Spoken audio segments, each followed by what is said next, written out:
घाण आमच्या लेकरांना बाधिकार व्हायला लागले. सारखं येते. आज सुट्टी नगरपालिकेला असल्यामुळे येणं झालं. त्यांना सांगितलं तरी येत नव्हतं. आम्ही पदरचे पैसे खर्च केलेत त्याला, नीट केले. फुटलेलं पाक सगळ्यांनी केलं. ते टॉयलेटचं आहे का कशाचं आहे काय माहित नाही, पण घाण तिथपर्यंत येते. मागची साईटच तशी सगळी नगरपालिकेची. तिथनं समोर नाही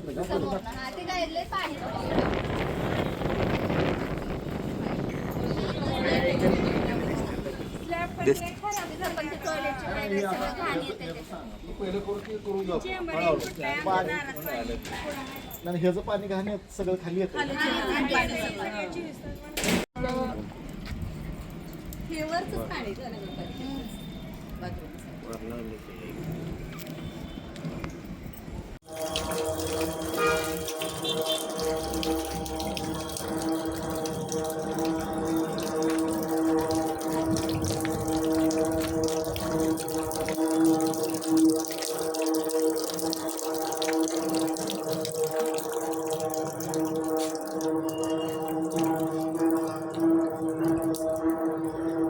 सीओला फोटो पाठवलेत मी परवा दिवशी व्हॉट्सअप नंबरवर त्यांच्या. त्यांना कॉल केला तरी माणसं पाठवून देतो म्हणतात. ड्रेनेजची पाईपलाईन बदलतो म्हणतात. केचकर साहेब आहेत ते तर फोनच उचलत नाही मागा. मी फोन केलं पाईपलाईन बदलतो म्हणले, बदलले नाही. तिथलं वरून महिला येते म्हणलं तिसऱ्या मजल्यावर ऐकून नुसतं घेते. करतोच म्हणायला लागले.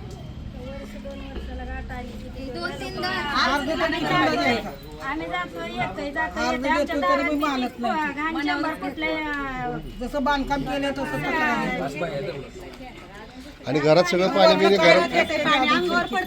सगळ्याच्या घरात पाणी घुसते ड्रेनेजचं तुंबल्यावर वरनं फेकते ते अजून काय.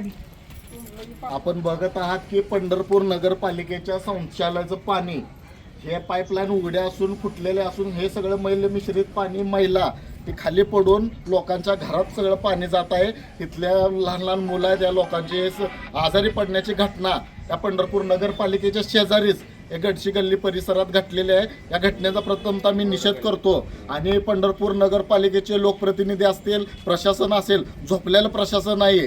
कारण एवढे दिवस झाले या अशा घटना घडत असून याच्याकडे लक्ष नाही. लोकप्रतिनिधी स्टंट करण्यात व्यस्त आहे. जिल्हा परिषद पंचायत समितीकडे निवडणूक लढवण्यात व्यस्त आहे. त्यांना नगरपालिकेच्या स्थानिक नागरिकांच्या समस्येचं काही देणं घेणं नाही.